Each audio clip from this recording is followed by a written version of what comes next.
Halo, bertemu lagi dengan saya Muhammad Rafal Mirajab dari Universitas Sultan Maulana Hasanuddin Banten. Materi minggu lalu yang telah kita bahas akan kita bahas di sini ya. Yang pertama ada dokumenter puitis dan yang kedua dokumenter reflektif.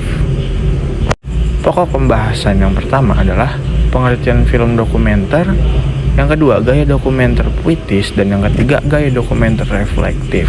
Pengertian film dokumenter. Menurut Ayawela, film dokumenter adalah film yang mendokumentasikan atau mempresentasikan kenyataan. Ada 4 kriteria yang menunjukkan bahwa film dokumenter adalah non-fiksi. Film dokumenter adalah rekaman kejadian yang sebenarnya. Yang kedua, yang dituturkan dalam film adalah peristiwa nyata. Yang ketiga adalah sutradara film dokumenter melakukan observasi pada peristiwa nyata. Yang keempat, film dokumenter fokus pada isi dan pemaparannya. Ada gaya dokumenter puitis. Dokumenter ini berkembang pada dekade 1920-an.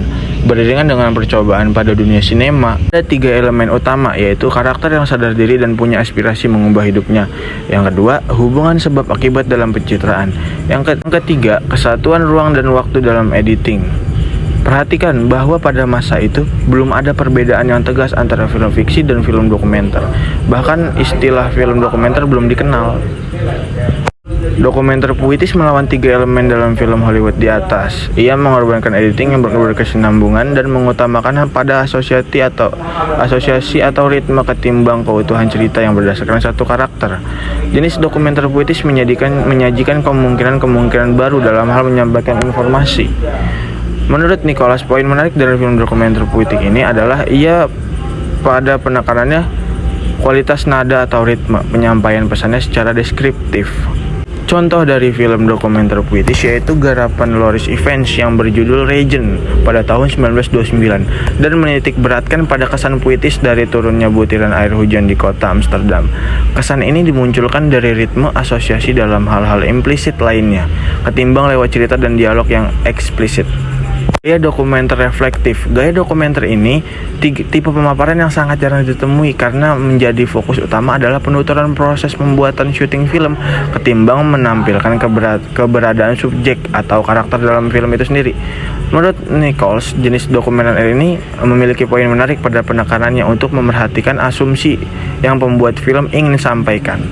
Tujuannya dari jenis dokumenter ini ialah meningkatkan kesadaran penonton tentang realitas yang dipresentasikan pada film tersebut. Komentaris Rusia Dziga Vertov merupakan pelopor dalam gaya ini. Dengan filmnya yang berjudul Man with the Movie Camera, Vertov hanya bertujuan merefleksikan 2 prinsip teorinya mengenai apa itu film kebenaran, di mana semua adegan harus sesuai apa adanya. Kemudian ia menekankan bahwa kamera sebagai mata film merekam realita tiap adegan yang disusun kembali berdasarkan pecahan shot yang dibuat.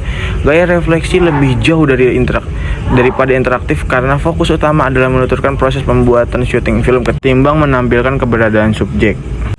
Terima kasih, sampai jumpa.